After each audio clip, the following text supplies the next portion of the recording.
धन्यवाद धन्यवाद के साथ प्रभु जी हम प्रार्थना करते हैं आपकी उपस्थिति हमारे बीच में हो, अंधकार की योजनाएं नष्ट हो, आपकी सिद्ध इच्छा पूरी हो। प्रभु पुत्र आत्मा परमेश्वर जी, हम आपकी सहायता को मांगते हैं, प्रभु यीशु मसीह जी के नाम में दुआ को मांगते हैं, आमीन। प्रभु के आत्मा हमसे बातें करेंगे और हम आशीषित होंगे, विश्वास करते हैं तो आमीन। क्योंकि प्रभु का वचन कहता है कि वचन के सुनने वाले आशीषित होते हैं, वचन के खुलने से प्रकाश होता है। धर्मी लोग प्रभु के वचन के द्वारा विश्वासी लोग शरण पाते हैं, क्योंकि प्रभु का वचन दीपक है, ज्योति है। हालेलुया।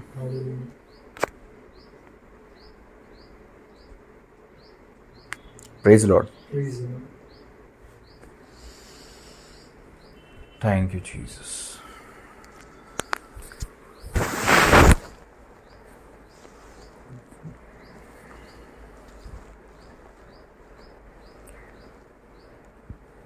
कितने लोग वचन पढ़े आज? आज वचन पढ़ा सबने?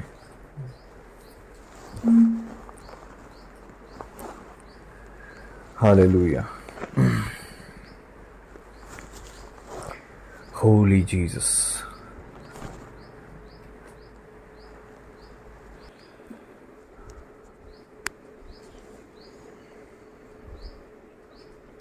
लूका रचित सुसमाचार और उसका 18वां पद, 18वां अध्याय है और उसके पहले पद से आगे। उसके पहले हम लूका 18 पढ़ें, पहले हम पढ़ेंगे लूका 11।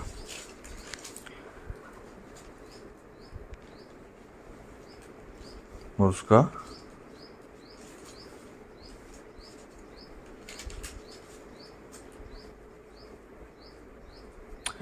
10वां पद। लूका 11 10वां पद। क्योंकि जो कोई,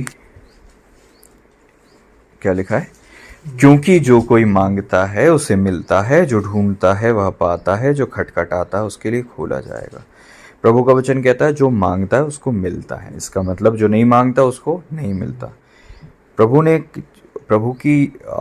की ये व्यवस्था है, प्रभु की ये योजना है, प्रभु ने ये नियुक्त किया है कि आप जब मांगोगे तो आपको मिलेगा। और जेम्स में जब आप पढ़ते हो 2:4 में, याकूब 2:4 में, तो वहाँ लिखा है कि तुम्हें इसलिए नहीं मिलता क्योंकि तुम मांगते नहीं हो, मांगते हो तो बुरी मनसा से मांगते हो ताकि तुम उड़ा दो।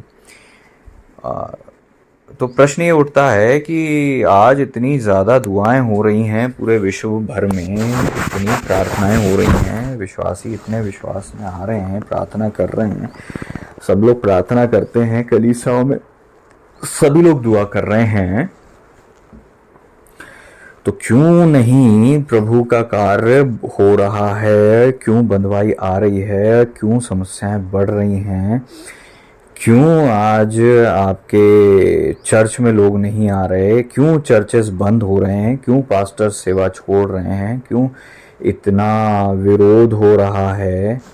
क्यों समस्याएं आ रही हैं? क्यों आर्थिक पीड़ाएं आ रही हैं? एक तरफ तो हम देख रहे हैं कि लोग विश्वास में तो आ रहे हैं, लेकिन हम देख रहे हैं दूसरी तरफ कई सारे लोग नास्तिक होते जा रहे हैं, कई सारे लोग मरते जा रहे हैं, समय के पहले जवान चले जा रहे हैं। बहुत सी तमाम प्रकार की परिस्थितियां आ रही हैं। जब लोग इतने विश्वास में आ रहे हैं तो लोग दुआ कर रहे होंगे। अब जब लोग दुआ कर रहे हैं तो सुधार क्यों नहीं हो रहा? क्यों डाउनफॉल आ रहा है पृथ्वी पर? क्यों आ रहा है बताओ? आज जितनी दुआ हो रही है पहले नहीं हुई कभी। क्यों है फिर समस्या? बताओ। आप जिस धरती पर रहते हो उसकी एक बहुत बड़ी समस्या है। आप विश्वासी हो, आपकी जवाबदारी है, आपकी चर्च की आपकी जवाबदारी है, आपके घर की। आपने जितनी दुआएं पहले नहीं करी उससे ज्यादा आप आज कर रहे हो। क्यों आ रही पीड़ा? बताएं आप। प्रभु का समय निकट आ रहा है तो क्या पीड़ाएं इसलिए बढ़ रही हैं? पीड़ाओं का बढ़ना इसलिए हो रहा है कि प्रभु का समय निकट आ रहा है। ये तो आप वो प्रोफेसी पढ़कर बोल रहे हैं जो लिखा है, और क्योंकि आपको लगता है कि इसलिए ऐसा लिखा है इसका मतलब ये प्रभु की योजना है।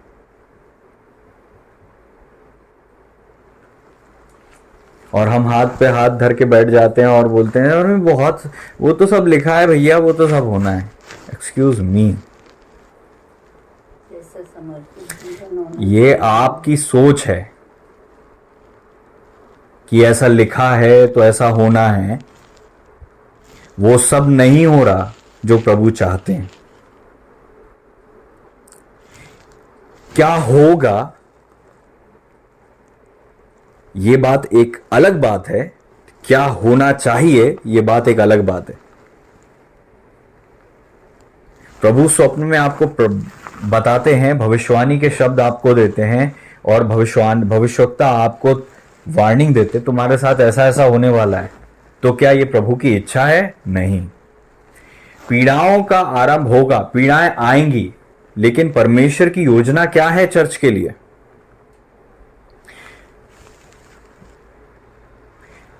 विश्वासी अपने आप को संतुष्ट कर लेते हैं ये सोच के कि क्योंकि ये प्रभु की सिद्ध इच्छा है इसलिए ये सब होना है।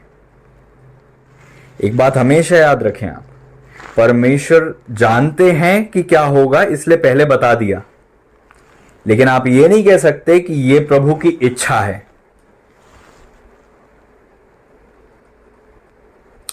जो इस धरती पे हो रहा है और जिस धरती पे होने वाला है उसमें दो चीजें हैं, उसमें दो झुंड हैं। एक है विश्वासी धर्मी लोग, एक अधर्मी और अविश्वासी लोग। तो जो पीड़ाएं आ रही हैं उस पीड़ा में परमेश्वर धर्मियों को बचाना चाहते हैं। क्या तू अधर्मियों के साथ, प्रभु का वचन कहता है, क्या आप अधर्मियों के साथ धर्मी को भी नाश करेंगे? यह प्रभु की इच्छा नहीं है। तो वो परिस्थितियों में परमेश्वर की इच्छा है कि धर्मियों को परमेश्वर बचाए, धर्मी फलें फूलें, बलवंत हो, फलवंत हो, आशीषित हो। मनुष्य जाति के लिए पहले से आज तक हमेशा से परमेश्वर का यही एक उद्देश्य रहा है, आपको मुझे बनाने के पीछे, कि हम फूले फले पृथ्वी में भर जाएं, उसको अपने वश में कर लें। और ऐसा करने के विपरीत हम ये कर रहे हैं कि हम वेट कर रहे हैं कि समस्या और आए और बढ़े और पीड़ाएं आए, और सब जगह से न्यूज देखते रहते हैं, डरते थरथराते रहते हैं। हाल ही में एक लड़की ने, एक विश्वासी लड़की ने कहा, मुझे बड़ा, उसने कहा कि फिर से पास्टर जी कोरोना आ रहा है, आपको डर नहीं लगता? मेरे को हंसी आ गई उस पर, मुझे हंसी आ गई। मैं तो विचार भी नहीं करता इस प्रकार का। Why are you afraid? आप इतने डरे हुए क्यों हो भाई? क्या हो गया? मैंने उसको, मुझे हंसी आ गई और मैंने उसको मत्ती 24वां अध्याय सेंड कर दिया। मैंने जवाब नहीं दिया, मैंने उचित नहीं समझा, क्योंकि इस प्रकार की उसका मैं क्या ही जवाब दूं। मैंने उसको बताया है कि ये तो शुरुआत है और समस्या क्या आएगी। उसको लग रहा था कोरोना बड़ी चीज है। मत्ती जब आप 24 पढ़ेंगे तो आपको पता चलेगा कोरोना की तो चर्चा भी नहीं है। कोरोना बहुत छोटी चीज है, वो जो होना है उसके आगे। और उसके बाद उसका कोई दूसरा सवाल मुझ तक नहीं आया। Praise the Lord, hallelujah. मैं आपको एक चीज बताना चाहता हूं, आपके साथ वो नहीं होता जो होना है, वो होता है जो आप चाहते हो कि हो। Praise the Lord. मैं फिर से कहूंगा, आपके साथ वो नहीं होता जो होना ही है। जिसको हम कहते हैं ना, अरे नीति में लिखा था, अरे वो तो भाग्य में था, अरे वो तो लक था। ये सब कुछ नहीं होता। आपका चुनाव है कि आपके साथ क्या होगा। आपका चुनाव है आपके साथ परिस्थितियों में भी क्या होगा। Praise the Lord. परमेश्वर चाहते हैं कि धर्मी नाश ना हो। पीरियड, खत्म हो गई बात। परमेश्वर धर्मी अधर्मी दोनों को एक तरह से पीड़ित होते हुए नहीं देखना चाहते। सदोम अमोरा में जब परमेश्वर ने विपत्ति डाली तो वहां पर लूत को बचा लिया। परमेश्वर की ये इच्छा थी। अब्राहम को बताया, अब्राहम जी ने दुआ करी, मध्यस्थता करी, 3 दूत वहां पर जाते हैं, लूत के परिवार को बचाते हैं। लेकिन लूत बचते वक्त भी क्या कर रहे हैं?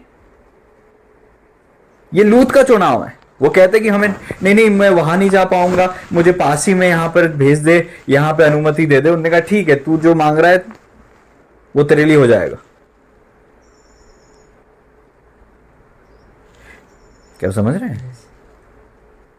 और वचन में लिखा है तेरी विनती के अनुसार। कोई निकाल के बताए वहां पर क्या लिखा हुआ है? वचन में जब आप पढ़ोगे ना तो आपको शॉक्ड हो जाओगे।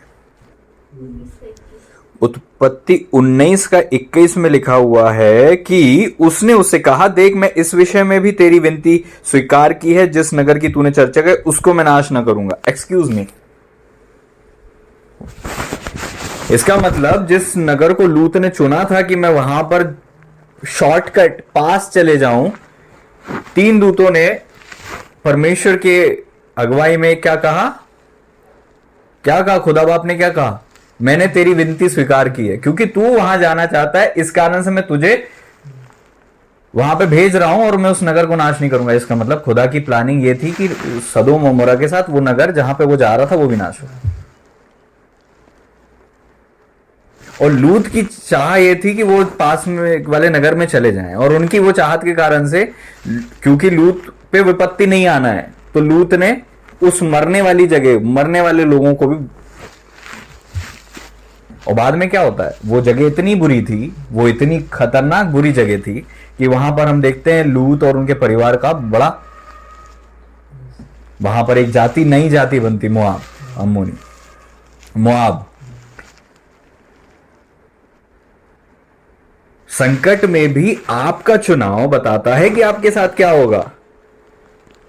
धोखे में मत रहो कि वो जो होना है होगा, और वो जो लिखा है होगा। लिखा है वो तो होगा ही होगा, लेकिन उस लिखे हुए में जब वो पूरा हो रहा होगा तो आपका क्या होगा, ये आपका चुनाव है। परमेश्वर चाहते हैं कि आप नाश ना हो, लेकिन अभी जो हो रहा है वो आपका चुनाव है। मैंने प्रश्न किया था, क्या किया था प्रश्न? क्यों हो रहा है? क्या किया था प्रश्न में? तो क्या कहा? क्योंकि प्रभु की इच्छा है, प्रभु का आगमन है, प्रभु आ रहे हैं, इसलिए ऐसा हो रहा है। मेरे भाई, मेरी बहन, आपका चुनाव है। आपके साथ आज क्या हो रहा है, कल क्या होगा, और आपका भविष्य क्या होगा, ये आपके अलावा कोई नहीं चुनता। प्रभु का वचन कहता है, मैंने जीवन और मरण तेरे आगे रख दिया है, तू जीवन को चुन ले, but this is your choice. आज आप जो हो वो आपका चुनाव है। प्रभु का वचन कहता है, मांगो तो तुम्हें मिलेगा, तुम मांगोगे तो तुम्हें मिलेगा। हमारी इसी अज्ञानता और इसी प्रकार की अजीब सी सोच जो है हमारी, उसके कारण उसका बहुत बड़ा फायदा जो है अंधकार का जगत उठाता है। अंधकार के जगत को, धर्मियों को नाश करना है, उसकी ये प्लानिंग है जो सफल नहीं होगी। अंधकार का जगत नहीं चाहता कि अंधकार के जगत के जितने लोग हैं वो नाश हो। परमेश्वर का दंड इसलिए आ रहा है क्योंकि लोग परमेश्वर के पीछे नहीं आ रहे, लेकिन उस दंड में आप भी पीड़ित होते हो। लेकिन उस पीड़ा के दौर में भी आपका चुनाव है कि आपके साथ क्या होगा।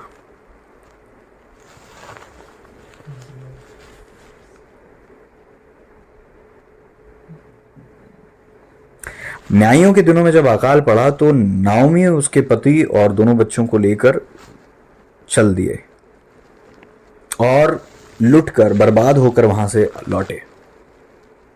क्योंकि विपत्ति आई थी, तो इसका मतलब ये नहीं कि धर्मी नाश होंगे। Praise the Lord. वचन तो ये कहता है धर्मी को मृत्यु के समय भी शरण मिलती है। तो अपने दिमाग से आज ही से इस वचन के द्वारा ये बात बिल्कुल पूरी तरह से निकाल दो कि धरती पर अगर पीड़ा आ रही है तो वो पीड़ा आपके ऊपर आने के लिए आ रही है। सबसे पहली बात ये बात सच है कि अगर अकाल पड़ रहा है तो सब पे बड़े पड़ेगा, कोरोना आ रहा है तो सबको, सब लॉकडाउन में सबको अंदर होना पड़ेगा। लेकिन आपका और आपके घराने का क्या होगा,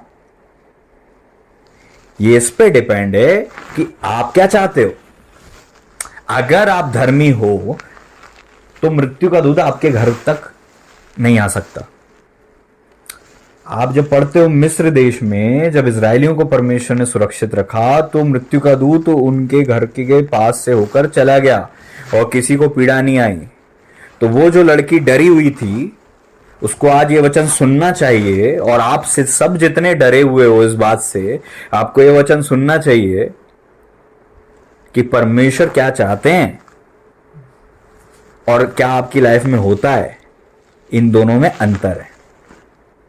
प्रभु चाहते हैं कि धर्मी को मृत्यु के समय शरण मिले। परमेश्वर चाहते हैं हम बलवंत हो, फलवंत हो, आशीषित हो शुरू से, और चाहे पीड़ा कितनी बढ़े हम ब्लेस्ड हो, तकलीफें कितनी बढ़ रही हो हम ब्लेसिंग्स में बढ़ रहे हो, लोग कितना ही पीड़ित हो रहे हो हम फ्रूटफुलनेस में, प्रोस्पेरिटी में बढ़ रहे हो। परमेश्वर आपको फलवंत करना चाहते हैं। Praise the Lord. आग आ रही है तो आपको जलाने के लिए नहीं आ रही है, ये बताने के लिए आ रही है कि क्योंकि आप प्रभु में हो इसलिए आग आपको जला नहीं सकती। परमेश्वर ने वहां पर आग 7 गुना धधकाने से नहीं रोका, लेकिन परमेश्वर ने उनके बाल को झुलसने से रोका। परमेश्वर वही परमेश्वर है जो आज भी हमारे साथ है। आप ये ओ प्रभु डर के मारे आप दुआ कर रहे हो, बल्कि आपको कॉन्फिडेंट रहना चाहिए कि क्योंकि मैं मसीह में हूं, क्योंकि मैं विश्वासी हूं, क्योंकि मैं धर्मी हूं, प्रभु में होकर मेरा कुछ नहीं बिगड़ेगा। वो कहते हे राजा तुझे मालूम हो, शद्रक मेशक अबेदनगो को कहते कि हमारा परमेश्वर इस भट्टे से बचाने की शक्ति रखता है, और नहीं भी तो भी हम तो स्थिर हैं अपनी धार्मिकता में। ये होती है लाइफ, ये होता है एटीट्यूड, ये होती है मानसिकता। कोरोना आ रहा है, कोरोना आ रहा है, कोरोना आ रहा है, ये होती है क्या मानसिकता? हमारा परमेश्वर हमें कोरोना से बचाने की ताकत रखता है, और अगर नहीं तो भी हम नहीं डरेंगे। ये होता है एटीट्यूड। आपकी लाइफ में ये दोनों चीज होना चाहिए कि खुदा हमें बचा सकता है, और जो भी होगा हमें डर नहीं है, क्योंकि खुदा में हम स्ट्रांग हैं और हम विश्वासी हैं, हम प्रभु के बच्चे हैं। Praise the Lord. और मैं यूं कह रहा हूं कि जो लोग आपसे जुड़े रहेंगे वो तक बच जाएंगे। किस प्रकार की सोच हमारे अंदर पैदा हो जाती है, कौन आपके अंदर भय डालकर चले जाता है, कौन सी आत्मा आई थी जिसने आपके अंदर भय के बीज को डालकर चली गई और आप डर के मारे झूठ पर विश्वास करने लगे हो। डर के मारे आप दूसरों की बातों से डरने लगे हो, डर के मारे आप न्यूज से घबराए बैठे हो।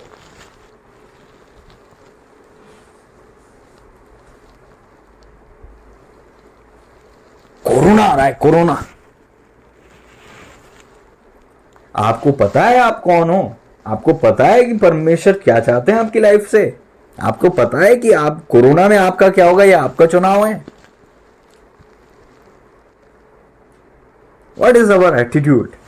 किस प्रकार की हमारी सोच और किस प्रकार का हमारा विचारधारा है?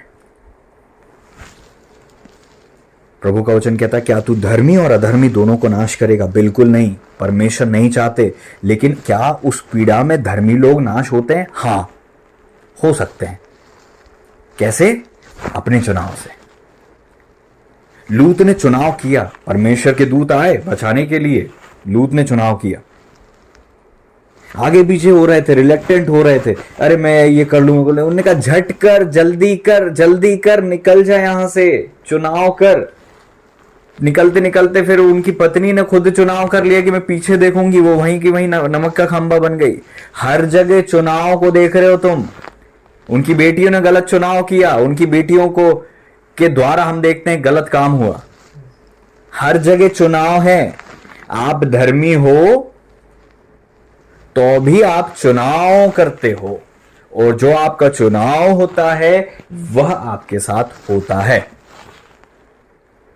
नहीं क्योंकि लिखा है इसलिए तो भैया सबके ऊपर, नो नो नहीं। परमेश्वर वो परमेश्वर है जो अकाल में भी कौवों के द्वारा अपने दास को खिला सकते हैं, खिलाए थे और आज भी खिला सकते हैं। परमेश्वर वो परमेश्वर है जो सारे राज्य में ढूंढने पर भी अपने दास को इतना अच्छे से छुपा सकते हैं कि कोई शत्रु उन तक पहुंच ना पाए। वही परमेश्वर हमारे परमेश्वर हैं। लेकिन आप कैसे विश्वासी हो? आपका विश्वास कहां है? क्या है फेथ आपका? ये तो सब होना है, वो आपके साथ नहीं होना है, संसार में होना है। प्रभु का वचन कहता है तेरे ऊपर यहोवा उदय होगा। Praise the Lord. धर्मियों पर विपत्ति आती तो है, लेकिन परमेश्वर उन सारी विपत्तियों से उन्हें छुड़ाता है। इसका मतलब धर्मी के साथ विपत्तियों में विनाश नहीं होता, बल्कि बचाव होता है। और अधर्मियों के लिए वचन में क्या लिखा हुआ है? पहला अध्याय वचन संहिता में, कि भूसे की तरह नाश हो जाते हैं, पता ही नहीं चलता उनका। हवा उनको उड़ाकर ले जाती है, पवन उनको उड़ाकर ले जाती है, पता भी नहीं चलता उनका। लेकिन आप धर्मी हो, आपका एटीट्यूड उनकी तरह क्यों है, जो न्यूज में डर फैला रहे हैं और आप भी डर के मारे बैठ गए हो? आपको नहीं पता आपका ये भाग नहीं है? आपको नहीं पता कि आपके साथ क्या होगा? इसमें भी आपका चुनाव है। Praise the Lord. धर्मी चुनाव करते हैं और बचते हैं। Praise the Lord. दानियल जब शेर की मान में थे, परमेश्वर ने उनको बचा लिया, क्योंकि प्रार्थना करने वाला व्यक्ति था, प्रार्थना करते थे, धार्मिकता उनके जीवन में थी।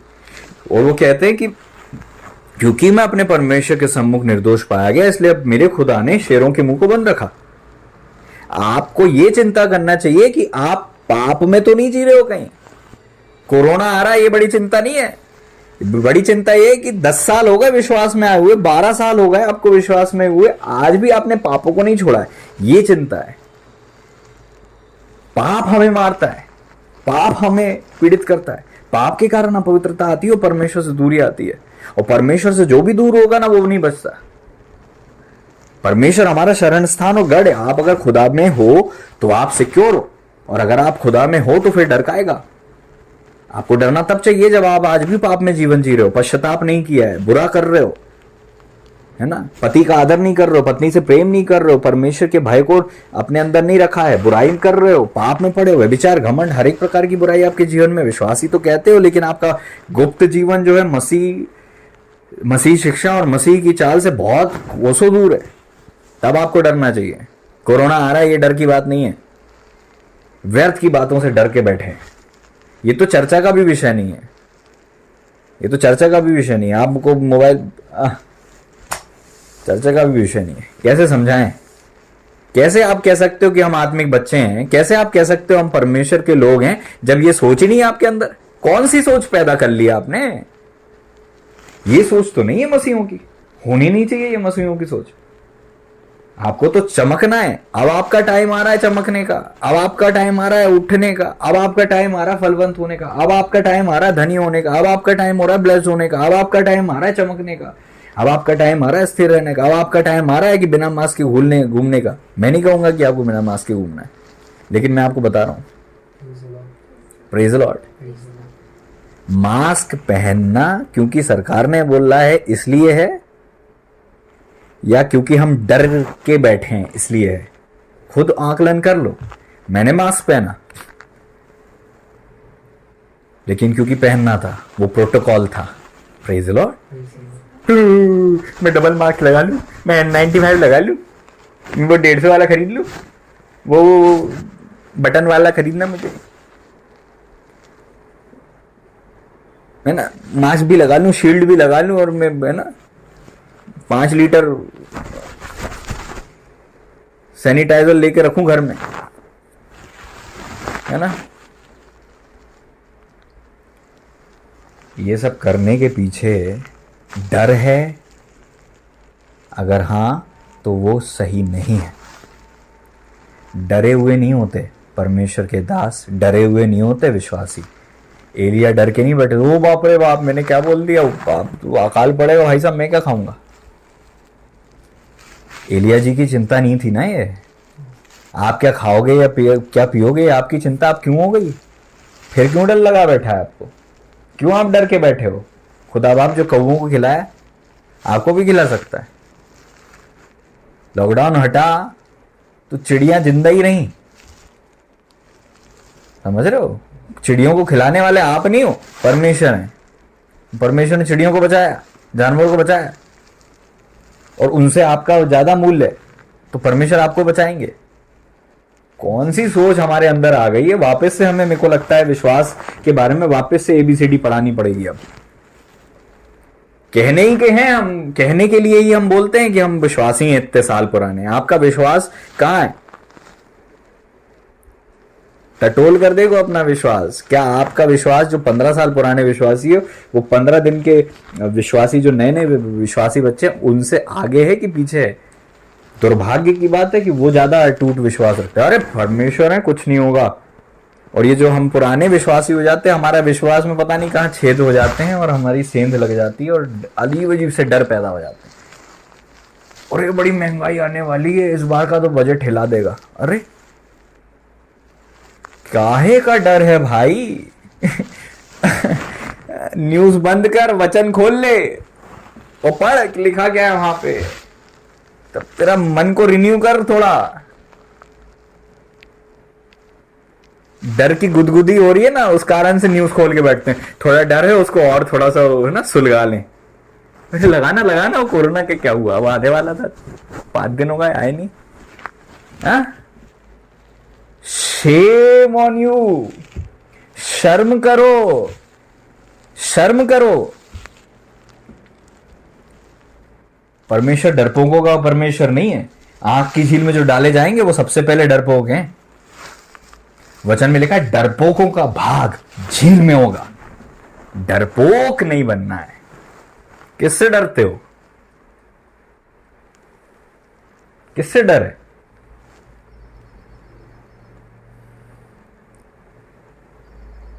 किससे भय खा रहे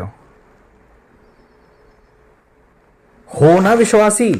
देख लो, आप विश्वासी हो सच में? अगर हां हो तो विश्वासी तो वचन के आधार पर चलते हैं और परमेश्वर पर भरोसा रखते हैं और उनको डर नहीं लगता। आपके अंदर का डर बता रहा है कि विश्वास नहीं है। जहां विश्वास होता है वहां डर की अनुपस्थिति होती। डर नहीं हो सकता। विश्वास है तो डर नहीं होगा, विश्वास है तो संदेह नहीं होगा। जब चेले डर गए तो प्रभु ने क्या बोला? हे अल्प विश्वासियों। इसका मतलब तुम्हारे अंदर डर है ना, इसका मतलब तुम्हारे अंदर विश्वास की कमी है। प्रभु ने नहीं बोला हे डरपोकों, प्रभु ने बोला हे अल्प विश्वासी। इसका मतलब क्योंकि तुम्हारा विश्वास कम है ना, इसलिए तुम डर रहे हो। हम बड़े गर्व से कहते हैं विश्वासी। विश्वास है आपके पास? कहां है आपका विश्वास? क्या शद्रक मेशक अबेदनगो जैसा विश्वास है आपके पास? हे राजा, हमें इस विषय में तेरे को कोई रिक्वेस्ट करने और उत्तर देने का कोई प्रयोजन जान नहीं पड़ता। ये हम तो अजीब अजीब रिक्वेस्ट करने लगते हैं। परिस्थितियों के आगे झुकना नहीं है, बल्कि एटीट्यूड के साथ रहना। तब तो बताओगे कि विश्वासी हो। अरे आप जो प्रीच करते हो, आप जो सुनते हो, जो आप मानते हो, जिस वचन का आप बोलते हो कि हम विश्वास करते हैं वचन पे, कोरोना जब आएगा, समस्या आएगी, तब आपका जीवन बताएगा कि आप कैसे हो। आपके अंदर ज्योति चमक रही है, विश्वास है कि नहीं है, ये तब दिखेगा। आपके पड़ोस में वो दिखना चाहिए। क्यों भाई इतना बिंदास क्यों आके जा रहे हो? क्यों सब लोग अंदर दबे दुबके बैठे हुए हैं और आप आराम से बाहर जा रहे हो? आप आराम से कर रहे हो। मैं ये नहीं कह रहा हूं कि आपको ऐसा करना है, मैं बता रहा हूं कि आपके अंदर डर है या विश्वास है।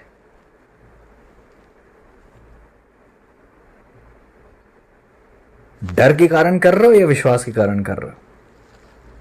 डर है या फेथ है? जब डर होगा फेथ नहीं होगा। तुम्हारे अंदर डर होने का मतलब यह है कि तुम्हारे अंदर विश्वास की कमी है। जान लो तुम्हारे अंदर बिल्कुल विश्वास की कमी है, क्योंकि जो डर वहां मीडिया में फैलाया जाता है वो आप अपने अंदर इंस्टॉल करते हो और वो बीज आपके अंदर बढ़ते हैं और आप वो डरपोक विश्वासी दिखते हो। डरपोक। और तुम्हारे डर से प्रभु को महिमा नहीं मिलती, तुम्हारे विश्वास से परमेश्वर को महिमा मिलती। चाहते हैं आप विश्वास करो। डर के मारे छुपने की बजाय विश्वास में स्थिर रहकर शद्रक मेशक अबेदनगो की तरह एटीट्यूड रखो कि हमारा परमेश्वर तो हमें बचा सकता है, और अगर खुदा नहीं भी बचाए तो भी हम नहीं झुकेंगे, मतलब हमें कोई डर नहीं। मृत्यु से डरना विश्वासियों के लिए अच्छा नहीं है। विश्वासी हो तो मृत्यु से डरना बंद कर दो। Praise the Lord. डरना बंद कर दो। खुदा बाप जब चाहेंगे आप खुदा बाप के पास जाओगे। कोई आपको परमेश्वर की इच्छा के बगैर नहीं ले जा सकता। किस बात से डरे बैठे हो? परमेश्वर की अनुमति के बिना इस धरती पे कुछ नहीं होगा। लेकिन मेरा प्रश्न ये है कि खुदा ने जो अनुमति नहीं दी, कहीं आपने तो नहीं दे दी डर के मारे? क्या नाव में तूफान आ गया था तो क्या सच में डूब जाते? नो, वो टेस्ट था। ये तूफान तो आएंगे, अब टेस्ट हो रहा है सबका, सारे विश्वासियों का टेस्ट हो रहा है। आप कहाँ हो, कितने पानी में हो और आपका एटीट्यूड कहाँ है, कैसे हो आप? क्या आप उन चंद लोगों में हो जो किसी भी हालत में नहीं झुकेंगे और नहीं डरेंगे? या आप उन लोगों में हो कि जो डर के मारे दुबके बैठे हैं कि अपना प्राण बचाएं? जो मेरे लिए अपना प्राण खोएगा वो उसे पाएगा, और जो मेरे लिए अपना प्राण खोने से रोकेगा वो अपना प्राण खो ही देगा, है ना? हालेलुया। वचन में लिखा परंतु डरपोकों, टोनों, मूर्ति पूजकों सबका भाग जो है आग की झील में। डरपोक, पहला ही शब्द डरपोक। जितना आपके अंदर विश्वास कम होगा उतना डर ज्यादा होगा। जितना विश्वास की कमी होगी डर उतना जगह भरा हुआ होगा। विश्वास पूरा है तो डर बिल्कुल नहीं है। जहां जहां डर है वहां वहां विश्वास नहीं है। Praise the lord.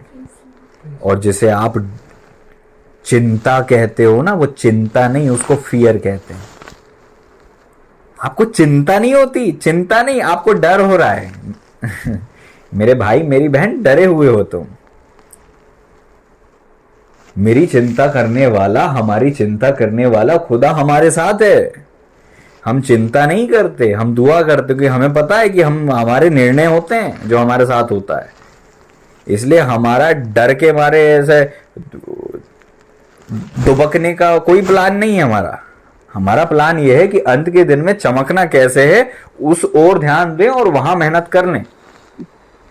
क्योंकि हम तो ये बताना चाहते हैं इस धरती पर कि हम बहुत अलग ही हैं, हम परमेश्वर के लोग हैं, हम नहीं डरते। अब आपने क्या ठाना है? डर के मारे दुबकने की जो भी प्लानिंग आपकी है ना, किराना जोड़ने की प्लानिंग है कि फिर लॉकडाउन लगेगा, बहुत प्लानिंग चल रही होंगी कि कोरोना आएगा, फिर लॉकडाउन लगेगा, फिर समस्या आएगी, पहले से ही सैनिटाइजर खरीद लो, पहले से ही मास्क खरीद लो, पहले से ही किराना जोड़ लो। ये सब डर के साइड इफेक्ट्स हैं। और आप ऐसा करके बोल रहे हैं कि आपने बड़ा बुद्धि का काम कर लिया भाई, आपने बड़ा अलग लेवल का काम कर लिया। Very good. इसकी बजाय तो उस स्त्री से सीख लो जिसके विषय में ये नहीं लिखा कि वो दुआ कितनी करती है, लेकिन ये जरूर लिखा कि वो आने वाले काल पर हंसती है, डरती नहीं है, दुबकती नहीं है, दुबक के नहीं बैठती, आने वाले काल पर हंसती है। हाँ। क्योंकि ये वो स्त्री है जिसने इन्वेस्ट किया है अपनी लाइफ में सही जगह पर, सही समय पर सही जगह बोया है इस स्त्री ने। इसको पता है कि इसके साथ बुरा हो ही नहीं सकता है, क्योंकि उसको कॉन्फिडेंस है और आने वाले काल में उसको डर नहीं लगता, हंसती है। क्यों? क्योंकि उसको फेथ है। उसके घर के सारे लोग लाल कपड़े पहनते हैं, स्थिरता है उसकी लाइफ में। डामाडोल ऐसी नाव नहीं है, झोंके और है ना, झोंके खाती हुई नाव, स्थिर है, आने वाले काल पर हंसती है। होना तो ये चाहिए, जब समस्याएं बढ़ रही हैं दुआएं बढ़ाओ, ताकि हे प्रभु मैं घर में रहूं तो आपको महिमा मिले, मैं बाहर जाऊं तो आपको महिमा मिले। इस डर के दौर में मेरे जीवन में निडरता का फल ये हो कि आपको महिमा मिले। इस डर के दौर में मेरा एटीट्यूड इतना निडर दिखाई दे कि लोग आश्चर्यचकित हो जाएं कि इसके अंदर ऐसा विश्वास कहां से आया, ये कौन है। और उस एटीट्यूड से खुदा बाप आपको महिमा मिले। आमीन। उस रवैये से परमेश्वर की महिमा हो। जॉन जी लेक वहां पर वो वायरस और की लार को लेकर अपने हाथ में रखते हैं और सब लोग डरे बैठे थे और इंतजार कर रहे थे। माल्टा नामक टापू में जब सांप ने डस लिया तो सब इंतजार कर रहे थे। आपकी बिंदास होने का रिजल्ट आपकी लाइफ में कभी पीड़ा नहीं होगी अगर आप विश्वासी हो और धर्मी हो। वहां पर उन्होंने सांप को झड़का और लोगों ने थोड़ा इंतजार किया और बाद में मान गए कि तुम्हारा परमेश्वर सच्चा परमेश्वर है। Praise the Lord.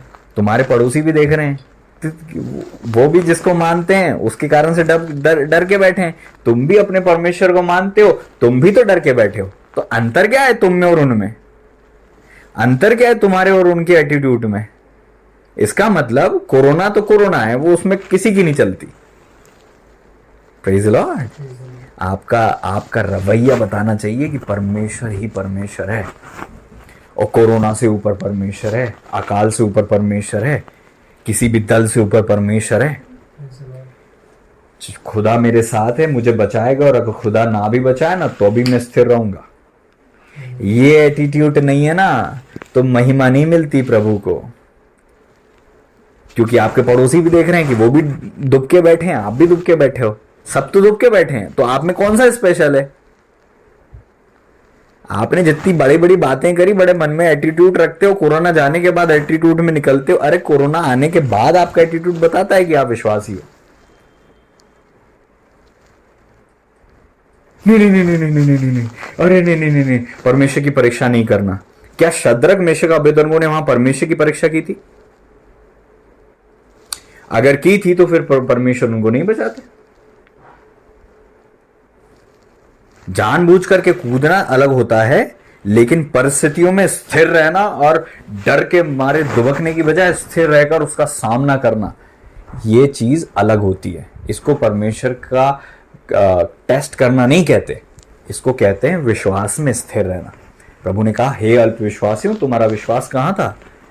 और प्रभु सो रहे थे। आपका एटीट्यूड बताता है तूफान में कि आप कितने पानी में हो। आपका एटीट्यूड बताता है। कोरोना आया है नहीं तुम्हारे शहर में, तुम्हारे अंदर डर की यूं लहरें उठ रही हैं और चाह रहे हो कि सबको लपेट लो उससे। हम डर की खेती नहीं करते। Praise the Lord. डर की खेती नहीं करते। तुम्हें शौक है डर की खेती करने का तो तुम्हारे ऊपर, लेकिन वचन कहता है मत डर, मत डर, मत डर, मत डर, मत डर, मत डर, मत डर, मत डर। कितनी बार बोला प्रभु ने? हर जगह मत डर, मैं तेरे संग हूं। आग तुझे जला नहीं सकती, जल तुझे डुबा नहीं सकता, किसी वस्तु से तेरी कोई हानि नहीं होगी। ये वचन लिखा किसके लिए? किसी और के लिए कि आपके लिए? अगर आप विश्वासी हो तो आपके लिए लिखा, लेकिन आपका एटीट्यूड डर का क्यों है, विश्वास का क्यों नहीं है? वो चेले जो पहले डरे हुए थे, बाद में इतने स्थिर थे कि वो किसी से नहीं डरते थे, किसी चीज से उनको डर नहीं लगता था। प्रभु की आत्मा और सामर्थ से भरे हुए चेले थे। प्रॉब्लम यह है कि हमारी कुप्पियों में तेल नहीं है, इसलिए हम डरे हुए हैं। अगर हमारी कुप्पियां लबालब भरी हुई हो, विश्वास हमारे अंदर जीवित हो, परमेश्वर का वचन हमारे अंदर भरा हुआ हो पूरी ऊपर से नीचे तक, हमारा अस्तित्व परमेश्वर के वचन से आकार लिया हुआ हो, परिस्थितियों का तो हम इंतजार करते हैं कि वो आए ताकि हम बताएं कि हम कौन है। जो अच्छे से पढ़ाई कर लेते हैं ना, वो एग्जाम का वेट करते हैं, और जो पढ़ते नहीं है ना, वो डरते हैं। एग्जाम डिले हो जाए तो वो बड़े खुश होते हैं क्योंकि पढ़ाई नहीं की थी। यही अंतर है। आज चर्च में वो दो प्रकार के झुंड हैं, एक समझदार कुंवारियां और एक मूर्ख कुंवारियां। प्रभु का वचन कहता है, मैं नहीं कह रहा हूं। प्रभु का वचन क्या कहता है? जब धूम मची तो वहां पर सारी की सारी जो कुंवारियां थीं 10 की 10 जाग गईं, और 5 कुंवारियों के पास तेल नहीं मिला, इसलिए वो रिजेक्ट हो गई। और 5 कुंवारियां जो बुद्धिमान थी, तेल भी था और जागती हुई पाई गई, जाग गई। जब दूल्हा आया तो फिर वो प्रवेश कर ली। आपके अंदर तेल है, विश्वास है, प्रार्थना है, वचन है, तो चिंता मत करो कि क्या होगा, क्योंकि ये चुनाव आपका है, ये सब होना ही है मेरे भाई। लेकिन आपको टाइम दिया खुदा बाप ने, आपको टाइम दिया 2022 में, आपको टाइम दिया 2023 में कि आप प्रिपेयर हो जाओ। आने वाले दिन तो बुरे होने हैं, लेकिन आपके ऊपर खुदा की उपस्थिति ही रहेगी, नूर होगा, सब ठीक होगा। और ये क्योंकि मैंने प्रचार कर दिया इसलिए नहीं होगा, आपके ऊपर है। फिर भी ये सुनने के बाद आपका एटीट्यूड क्या होगा कि आप इन्वेस्ट करते हो अपनी लाइफ में, दुआ बढ़ाते हो, पाप छोड़ते हो, धार्मिकता का जीवन जीते हो, वचन अपने अंदर पैदा करते, वचन को रखते हो और अपने तेल को बढ़ाते हो।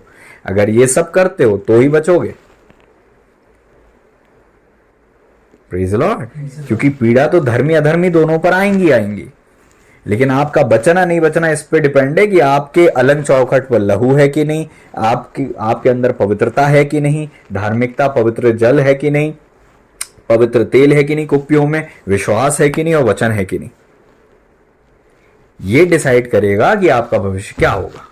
शद्रक मेशक अबेदनगो का भविष्य ये था कि वो वहां से निकल गए और उसके बाद वहां पर आज्ञा निकली कि अब इनके परमेश्वर को छोड़ और किसी को माना जाएगा। कोरोना आकर चले गया, क्या ऐसी महिमा परमेश्वर को मिली आपके जीवन और एटीट्यूड से? क्या आपका एटीट्यूड ऐसा था कि प्रभु को महिमा मिले? क्या आने वाले दिनों में ऐसा एटीट्यूड होगा कि प्रभु को महिमा मिले? Praise the Lord. मेरे प्रियो, अंत के दिन है और परमेश्वर नहीं चाहते कि आप डर में रहें, बल्कि परमेश्वर चाहते हैं आप विश्वास करें। और परमेश्वर चाहते हैं कि इन दिनों में आपको जो करना है वो आप करो। हिजकिय्याह का सब समय आया तो प्रभु ने उनसे क्या कहा? Put your house in order. अपने घर को व्यवस्थित कर, चीजों को सही कर, गलत जगह से निकल जा, गलत संगति छोड़ दे, गलत लोगों को दूर कर, अपने घर को व्यवस्थित कर, सही ऑर्डर में लेकर आ। Praise the lord. सही ऑर्डर क्या है? बुराई से दूर रहना, प्रभु के लहू की छाप को अपने ऊपर रखना, पवित्रता का जीवन जीना, धार्मिकता का, विश्वास का जीवन जीना, वचन के आधार पर चलना। यह है सही ऑर्डर, जिससे कि परमेश्वर आपके ऊपर विपत्ति को सफल होने ही नहीं देंगे। लेकिन आपका चुनाव है कि आपके साथ क्या होगा। Praise the Lord. आपका चुनाव है कि आपके साथ क्या होगा। आपका भविष्य आपका चुनाव है। Praise the Lord. This is your choice, only your choice. लेकिन हम दुआ नहीं कर रहे, हम प्रार्थना नहीं कर रहे, और हमारी प्रार्थना की कमी से हमारे साथ वो हो रहा है जो प्रभु नहीं चाहते कि हमारे साथ हो। आपकी प्रार्थना रोकती है उस चीज को जो आपके साथ होने वाला है। Praise the Lord. आपकी प्रार्थना रोकती है उस चीज को, उस घटना को, उस परिस्थिति को जो आपके साथ होने वाला है। अब्राहम दुआ नहीं करते तो लूत कैसे बचते? प्रार्थना ने बचाया लूत को। मतलब धर्मी प्रार्थना से बचाव को प्राप्त करते हैं। इसका मतलब शत्रु आपको धोखे में रखना चाहता है कि आप धर्मी हो, आपका कुछ नहीं होगा, बस प्रार्थना मत करो। अगर आप प्रार्थना नहीं करते तो विपत्ति आएंगी। अगर आप प्रार्थना करते हो, मांगते हो, ढूंढते हो, खटखटाते हो, आपकी लाइफ में प्रॉब्लम्स नहीं आने वाली। आएंगी भी तो प्रभु आपको नाश नहीं होने देंगे। Praise the Lord. प्रॉब्लम यही है जो प्रश्न मैंने किया था कि क्यों इतनी दुआएं हो रही हैं उसके बाद भी काम नहीं हो रहा। क्योंकि प्रॉब्लम ये नहीं है कि दुआ नहीं हो रही, प्रॉब्लम ये है कि जैसी दुआ होनी चाहिए वैसी नहीं हो रही। प्रॉब्लम ये है कि हम अंधेरे में तीर चला रहे हैं और अंधेरे में घूंसे और लात चला रहे हैं, अंधेरे में मार रहे हैं, हमको पता ही नहीं कि मारना किसको है। Praise the Lord. जो आत्मा, जो नकारात्मक शक्तियां हमारी लाइफ में पीड़ा को पैदा कर रही हैं, उससे लड़ने की बजाय हम लहू और मांस से लड़ रहे हैं, अपने भाई बहन से लड़ रहे हैं। हम ये भूल जा रहे हैं कि इसके पीछे कोई स्पिरिट है। और दुआ भी कर रहे हैं तो ऐसी अजीब सी दुआ हम करते हैं, पता नहीं कैसी हम दुआ करते हैं। आधी दुआ तो डर के कारण है, उससे थोड़ी दुआ ये है कि हमारी सेल्फिश इच्छाओं को हम पूरा करना चाहते हैं। Praise the Lord. अंत के दिन में हम देख रहे हैं कि आज हम देखते हैं सबसे ज्यादा जो है जवान है इस धरती पर, बहुत जवान है इस धरती पर। यूथ बहुत है, और यूथ बहुत है तो यूथ को उस अंधकार का जगत जो है गलत रिश्ते, गलत संबंधों में ले जाने की कोशिश कर रहा है। हम बिल्कुल अजीब सी दुआ करके बैठे हैं, अजीब अजीब सी हम दुआ कर रहे हैं। हम उपास तो कर रहे हैं लेकिन अपनी मनमर्जी को पूरा करने के लिए। हम परमेश्वर की सिद्ध इच्छा में बढ़ने की बजाय परमेश्वर की अनुमति में चलना चाहते हैं।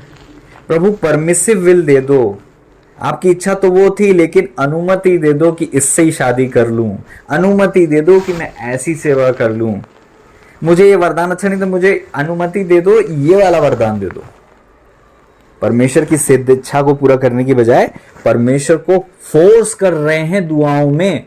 इसलिए दुआएं तो अधिक हो रही हैं, लेकिन वो सटीक कारगर दुआएं बहुत कम हो रही हैं, क्योंकि सटीक कारगर दुआ जो प्रभु यीशु ने की थी, जो परमेश्वर के दासों ने समय पर की थी, वो सटीक दुआ हम नहीं कर रहे। Praise the Lord. एलिया सुख दुख भोगी मनुष्य थे, परमेश्वर से गिड़गिड़ाकर प्रार्थना की, परमेश्वर ने उनकी सुनी।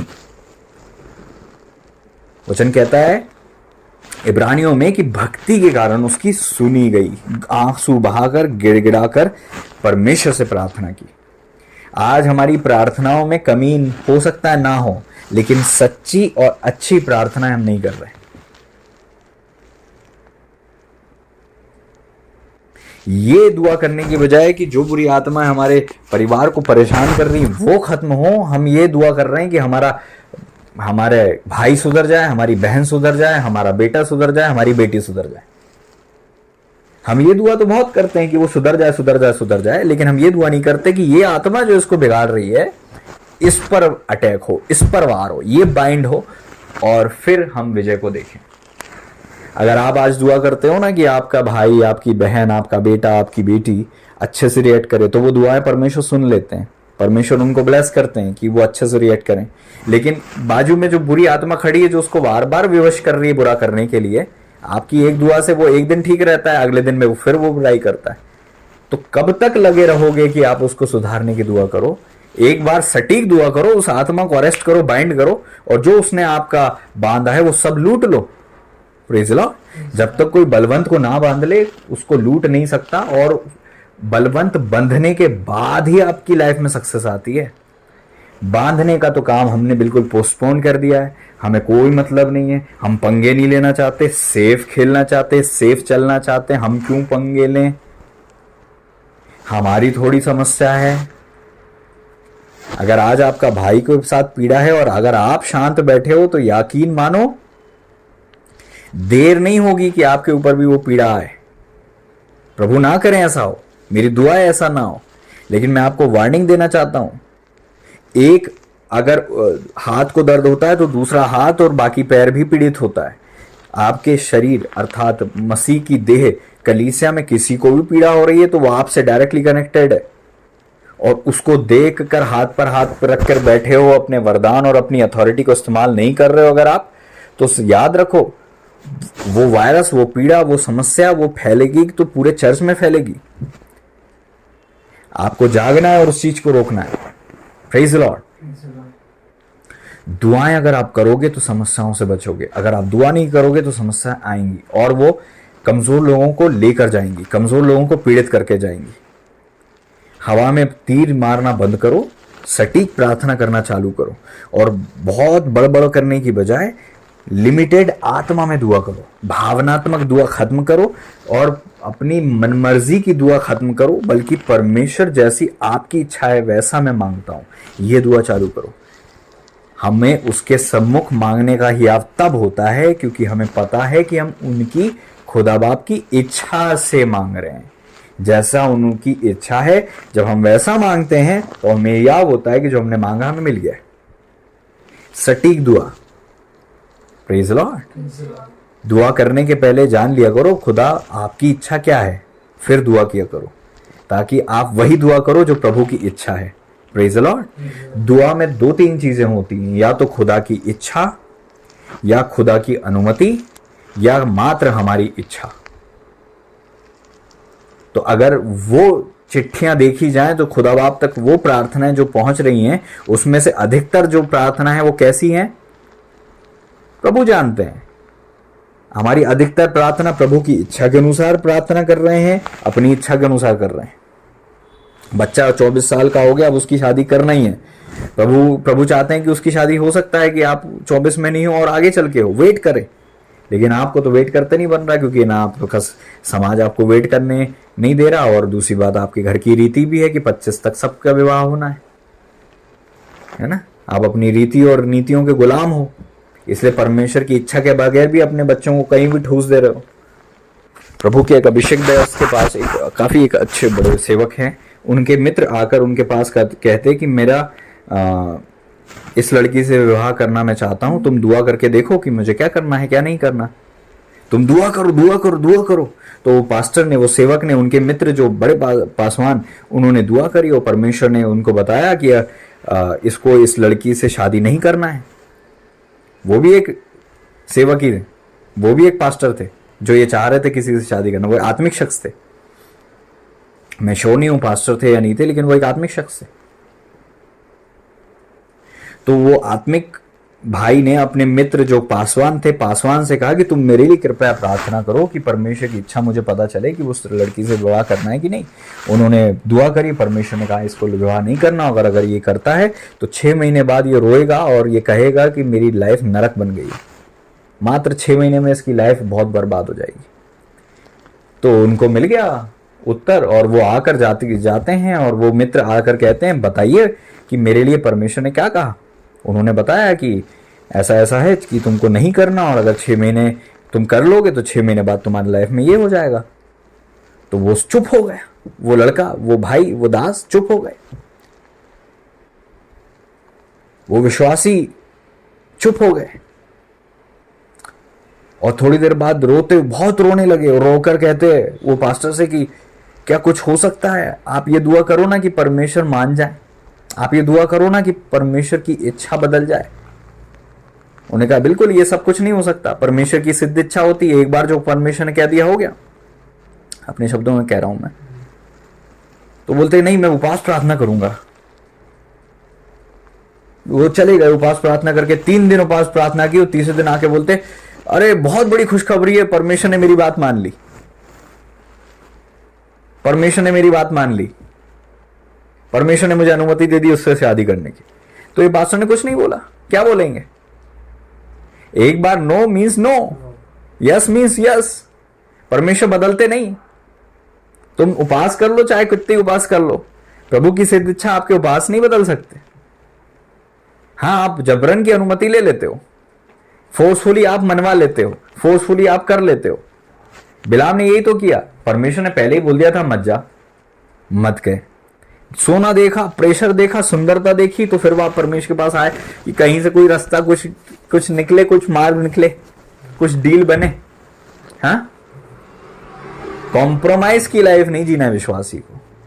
वो नहीं माने, 3 दिन उपास करे, और उसके बाद उन्होंने कहा कि मैं करूंगा शादी। शादी कर ली, जैसे तैसे करके उनने शादी करी, और उसके बाद 6 महीने बाद आकर वो पास्टर से कहते हैं रोकर फूट फूट कर कि मेरी लाइफ नरक हो गई, तुमने जैसा बोला था वैसे ही हुआ। और वो पास्टर में जब उनको सुन रहा था, उन्होंने बताया आज 30 साल हो गए हैं उनकी शादी को, उस लड़के की शादी को।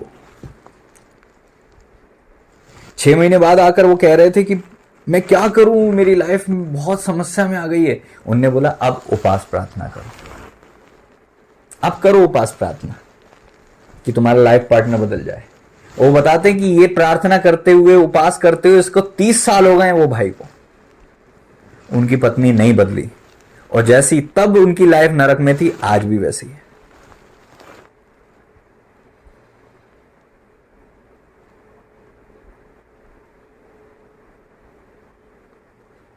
ये वो मार्ग था वो उस भाई ने चुना था। मैं उपास करूंगा, प्रार्थना करूंगा, परमेश्वर से अपनी बात मनवा लूंगा, और उसके बाद उपास प्रार्थना, और जिसके साथ जीवन जीना था उसके साथ 6 महीने में पता चल गया कि नरक जैसा जीवन है। किसके साथ रखा है तुझे परमेश्वर ने, देख ले, टटोल ले, लाइफ नरक मत करना। एक पासवान होने के नाते मेरे पास बहुत सी गवाहियां ऐसी हैं जो आज भी वो लड़कियां रो रही हैं जिनको मना किया था मैंने कि मत करना उस जगह शादी। मत देखो समाज, मत देखो किसी चीज को। आपकी लाइफ में कुछ बुरा होता है तो आप जवाबदार होते हो।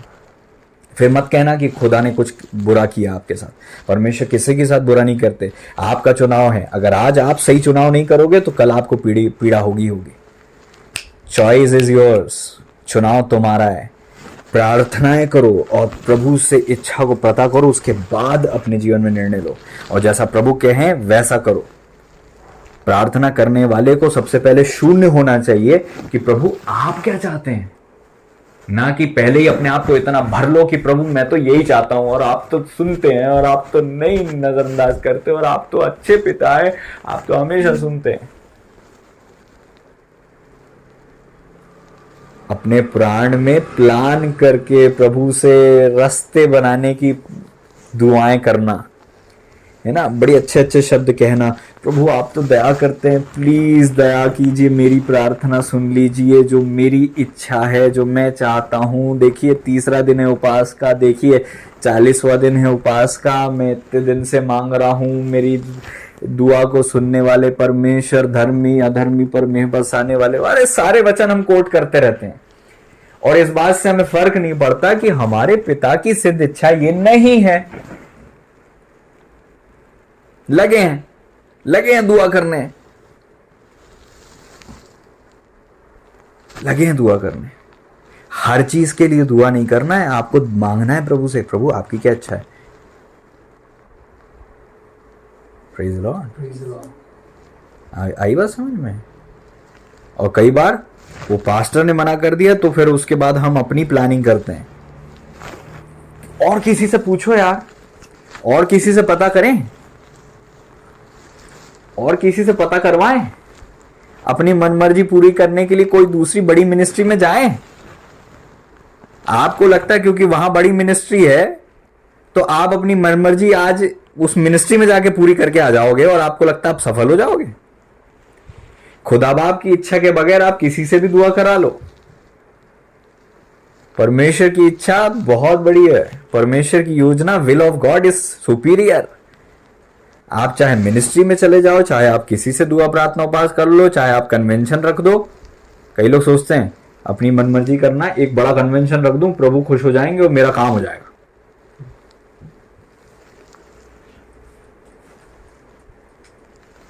बड़ा सोचते हैं कि मैं ये बड़ा अमाउंट 10,000 रुपए दूंगा, पक्के मेरी नौकरी लग जाएगी, जहां प्रभु की योजना ही नहीं है आपकी नौकरी की। और परमेश्वर की योजना उनके आंखों के सामने खड़ी रहती है और उसको यूं रिजेक्ट कर देते हैं कि हैं ये थोड़ी ना, ऐसा थोड़ी ना परमेश्वर ने ये थोड़ी ना दिया मेरे को, ये कोई जीवन साथी है क्या, मेरी तो ये मांगा ही नहीं था मैंने।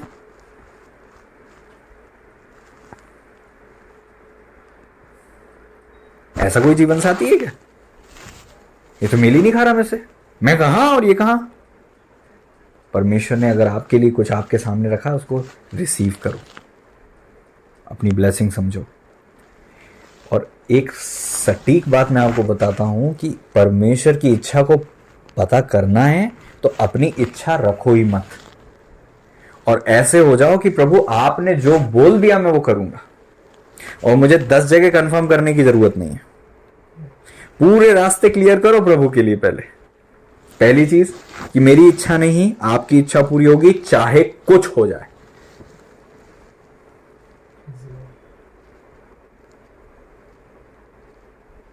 चाहे कुछ हो जाए, आपकी इच्छा पूरी होगी।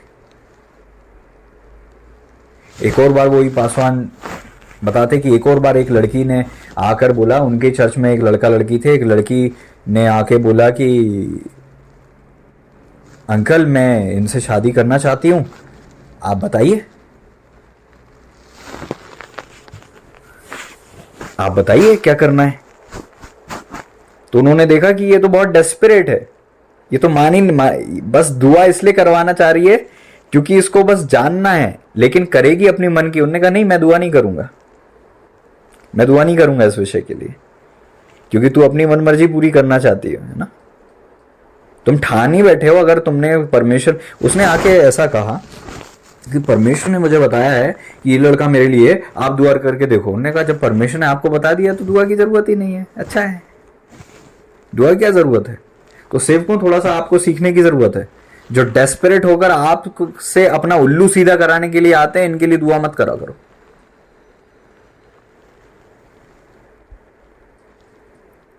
और करना है तो प्रभु की अगुवाई में करा करो। अगर प्रभु चाहते हैं तो करो, लेकिन इनके साथ व्यवहार कैसा करना, उसके लिए बुद्धि मांगो प्रभु से। बहुत हो गया है वो समय जब हमें इस्तेमाल किया लोगों ने। कितनी लड़कियां मेरे पास आई कि ये करूं नहीं करूं, मैंने मना किया, उसके बाद भी वही किया। इन लोगों को बात करना बंद करो, इन लोगों को गाइडेंस देना बंद करो। जो आपके पास आते हैं और आपसे बड़ी बड़ी बातें करते हो, बड़ी सुहावनी और मनभावनी बातें करके और बड़ी बड़ी आदर करके, नहीं आप ही तो मैंने वो गॉड है, आप ही तो बचे हैं दुनिया में, आप ही के द्वारा तो काम हो रहा है, आप ही के द्वारा तो सब हो रहा है, आपका वचन से तो हमें ऐसा लगता है कि बाप रे बाप। और जब आप प्रभु के पास ईमानदारी से जाके काउंसिल को लेकर आते हो और उनको बताते हो कि प्रभु की सम्मति ये, आपके लिए प्लानिंग ये है, तो फट से उठ चढ़ जाते हैं वो लोग। और फिर जाके वो दूसरे को फोन करते हैं जिन, और उनको करते हैं जो उनके मन में ऐसा है, उन लोगों को फोन करते हैं जिन्हें वो आपसे बड़ा समझते हैं आत्मा में। समझ रहे हो? आपके पास आएंगे, पहले आपकी इच्छा पता कर लेंगे, और मैच नहीं हुई तो फिर नहीं जमी अपनी, फिर वो दूसरा जगह जाएंगे, फिर देखेंगे कि हमारी मनमर्जी कहाँ मैच हो रही है। लड़के से तो तुझे उसी से शादी करनी थी, चक्कर तो तू बस सिलसिले मार रही थी कि कोई एक बोल दे कि हाँ इससे कर ले और तू करेगी।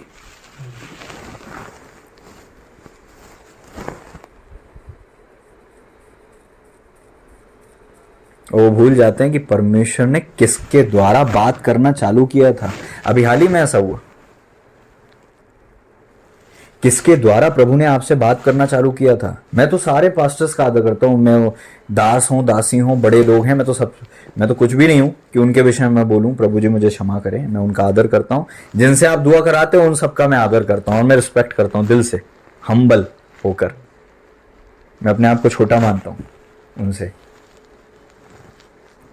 लेकिन प्रॉब्लम जो तुम में है ना, उसका इलाज करना जरूरी है। प्रॉब्लम सेवकों में नहीं है, वो नहीं लड़ रहे हैं आपस में। Praise the Lord. तुमने यहां की बात वहां करके दो लोगों को लड़ाने की प्लानिंग तो की थी, लेकिन वो सफल नहीं हुई है। समझ रहे हो? ऐसा करके ये लोग क्या हैं, बहुत खतरनाक हैं। और ये बाहर के लोग नहीं, ये आपके बीच के ही हैं, आपके साथ ही उठते बैठते खाते पीते हैं, ये आप ही के लोग हैं। सावधान रहो इनसे। जो दो भाइयों को लड़ाने की कोशिश करते हैं, जो स्पिरिचुअल मेंटर और स्पिरिचुअल सन को लड़ाने की कोशिश करते हैं, सावधान रहो ऐसे लोगों से। जिनको अपनी मनमर्जी पूरी करना है, वो चाहे किसी भी रीति से क्यों ना हो। तो वो पास्टर के पास वो लड़की आके कहती कि मैंने ऐसा ऐसा किया है, पता किया है। उनने बोला अच्छा कैसे कंफर्म किया? तो बोली जब मैंने दुआ करी कि ये लाल पहन के आए तो लाल पहन के आए, पीला पहन के आए तो पीला पहन के आ गए, और सफेद पहन के आए तो सफेद पहन के आ गए, तो मैं कंफर्म हो गई। ये कोई टेस्ट का लिटमस पेपर नहीं होता, ऐसे नहीं मिलती अगुवाई। आपको लगता है ऐसी उथली अगुवाई लेकर आप चलोगे तो ये तो आपकी हिंदी की दुआ अंधकार की शक्तियां भी सुन सकती हैं और वो भी ये काम करवा सकती हैं। ऐसे नहीं मिलती मेरे भाई अगुवाई। अगुवाई ऐसे नहीं मिलती। आपको लगता है आपने कुछ भी, मतलब प्रभु का धन्यवाद हो आपकी दुआओं के लिए और सारी चीजों के लिए, लेकिन ये नहीं है तरीका। अगुवाई लेने का ये बात नहीं होती। अगुवाई लेने का तरीका अलग है। अगुवाई लेने का तरीका सीखना है तो मिकाया से सीखो। जब 450 नबी झूठ बोल रहे थे, झूठ की आत्मा उनको बरगला रही थी, तो जब उनसे मांगा गया तो वो वहीं बैठ के थोड़ा सा दुआ करी और सीधे फरमान नहीं सुना दिया कि मेरे को हरा देखा, पीला देखा और लाल देखा।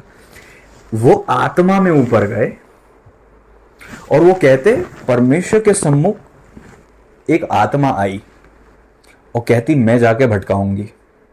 समझ रहे हो? अगुवाई कहां जाके लिए? आप तो नीचे से ही ले लेते हो। आपको ऊपर जाने से क्या मतलब? आपको तो लाल पीले में ही एडजस्ट होना है। क्षमा कीजिएगा मुझे, मैं आपकी अगुवाई को छोटा नहीं दिखा रहा हूं, लेकिन मैं आपको बता रहा हूं काउंसिल जब होती है तो जहां राजा बैठे हैं वहां होती है। आपको लगता है आपको भी अगुवाई मिलती है? अरे मेरे भाई, आपको पता है आपका पास्टर किस लेवल पे अगुवाई ले रहा है? आप आ रही समझ में? सबको अगुवाई सेम लेवल पे नहीं मिलती है। आपकी पहुंच कहां है वहां तक आप सुन सकते हो बस। इसलिए ये सोचना बंद कर दो कि हमें भी अगुवाई हुई थी, और हम्बली सरेंडर हो जाओ उस अथॉरिटी के अधीन, क्योंकि आपको नहीं पता कि कहां पे वो ड्वेल करते हैं, प्रभु ने कहां उनको रखा है। मिकाया से लड़ रहे थे वो राजा, कि तू हमेशा ही मेरे लिए ऐसी बात करता। अरे भाई तुम्हें पता भी है कि वो बंदा तुम्हारी मर्जी की बात नहीं करता, लेकिन वो ही बात करता है जो स्वर्ग में हो रही है। उन्होंने कहा कि एक आत्मा आती होती, मैं भटकाऊंगी, और उसने सारे नबियों को भटका दिया। किस लेवल की अगुवाई की बात थी, समझ रहे हो आप? एक अगुवाई वो भी होती है जब आप नए नए विश्वास में होते हो, तो आप कहते हो गिदोन की तरह कि यहां पे सूखा हो, यहां पे गीला हो।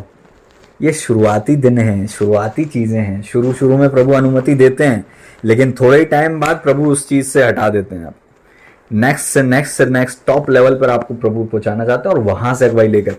इसलिए आपको जब पता होता है ना कि आपने वहां से सुना, तो आपको कंफर्म नहीं करते आप किसी से। आपको कंफर्म करने की जरूरत ही नहीं होती। आपने सुना कहां से, आपको बोला किसने। ये वो ऐसा नहीं होता कि आपने बाइबल ली और आपने कहीं भी पेज पलटाते पलटाते उंगली रखी और फिर पढ़ा कि ये मेरे लिए है कि नहीं, अरे मजा नहीं आया, ये तो गलत है, ये तो ठीक नहीं था। फिर दुआ करके प्रभु इस बार पक्के में निकल जाए, और फिर दुआ करी, और फिर बाइबल का ऐसे करके उंगली रखी और बिल्कुल आंख बंद करके सिस्टमेटिक जहां उंगली रखी, और फिर बिना हिलाए देखा कि कौन सा पद खुला।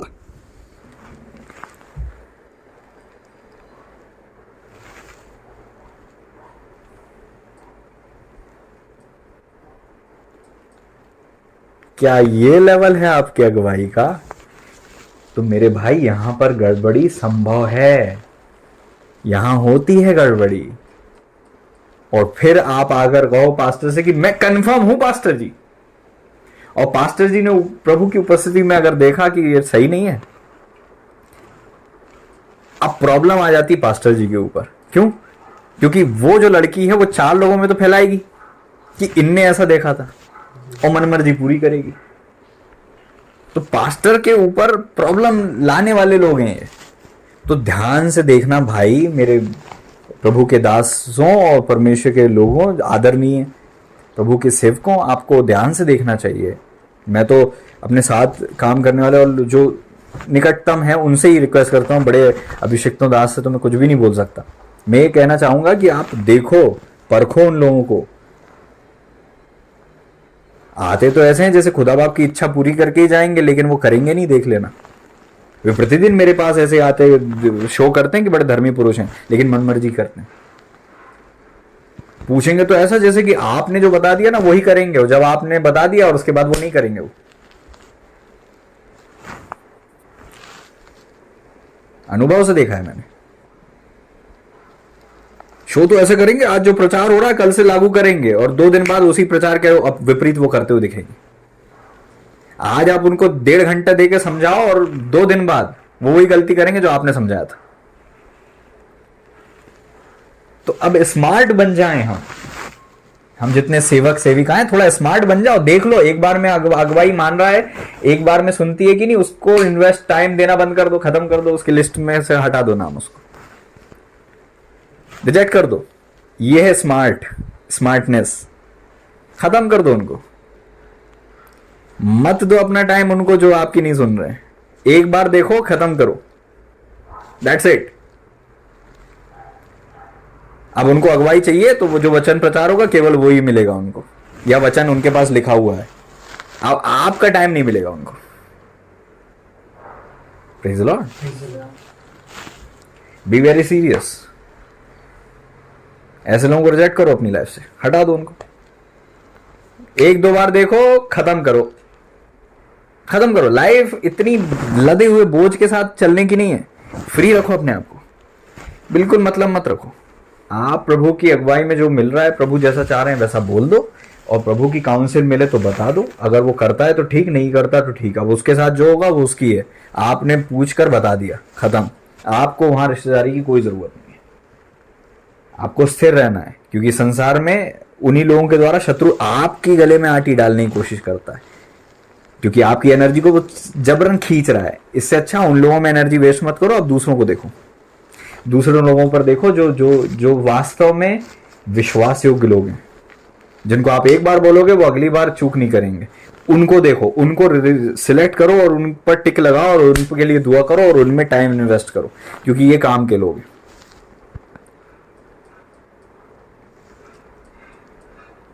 Praise the lord. क्योंकि विश्वास योग्य लोग अगर आपको मिल गए ना, तो उनको फिर भले ही दुआ करना नहीं आता हो, चल जाएगा। लेकिन दुआ करने आता हो लेकिन विश्वास योग्यता नहीं हो, तो आप उसको विश्वास योग्यता नहीं सिखा सकते। विश्वास योग्यता है, दुआ नहीं आती, संगति नहीं आती, बात करना नहीं आता, कुछ नहीं आता, चलेगा, पकड़ लो उन लोगों को। लेकिन अगर विश्वास योग्यता नहीं और ये सारी क्वालिटीज भरी पड़ी हैं, सावधान। उनको देखो जो विश्वास योग्य लोग हैं। विश्वास योग्य लोगों को, तीमुथियुस को क्या कहते कि विश्वास योग्य लोगों को सौंप दे, बुलाए हुए लोगों को नहीं, परखे हुए, टेस्ट में पास हुए लोगों को ही। नहीं तो अपने आप को आप पीड़ित करते रहोगे। सालों किया है मैंने ये, इसलिए बोल रहा हूं मैं। डिस्कनेक्ट हो गया। प्रभु जी हम धन्यवाद देते हैं उस वचन के लिए। पिता आपने हमसे बातें की, हम धन्यवाद देते हैं। आपके नाम की महिमा हमारे जीवन से हो, अंधकार की सारी छिपी योजनाएं नष्ट हो जाएं, आपकी महिमा हमारे जीवन से। आपने ऐसा कर दिया, धन्यवाद देते हैं। सारी महिमा आदर आपके पवित्र पावन चरणों में रखते हैं।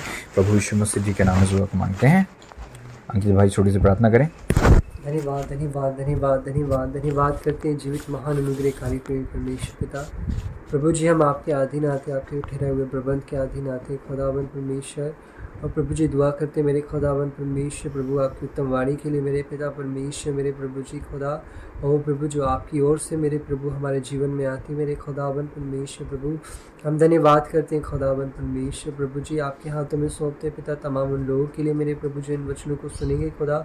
और जो खुदा परमेश्वर दो नाव की सेवा या प्रभु जो दो मनसा से प्रभु जी आपके पीछे चलते हैं मेरे पिता परमेश्वर, होने दे मेरे खुदा कि प्रभु वो जीवन को चुने और प्रभु आपकी वाणी के पीछे चलने वाले हो सके मेरे खुदावन परमेश्वर।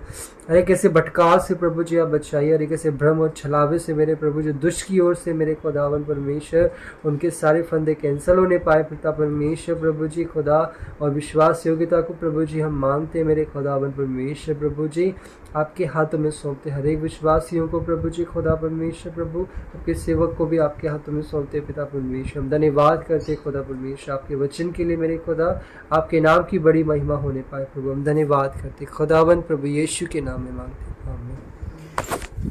अब हमारे परमेश्वर पिता का प्रेम, प्रभु यीशु मसीह जी का अनुग्रह और प्रभु पवित्र आत्मा परमेश्वर जी की गहरी संगति सहभागिता हम सभी विश्वासी गणों के साथ प्रभु जी दूसरे अमर तक बड़ी कहानी होती रहे। प्रभु को धन्यवाद है। अब आप परमेश्वर पिता जी का धन्यवाद देते हैं प्रभु यीशु मसीह जी के नाम में। Thank you Lord Holy Spirit Lord ji, Jesus name. उपवास करें, प्रार्थना करें और प्रभु की उपस्थिति में रहें।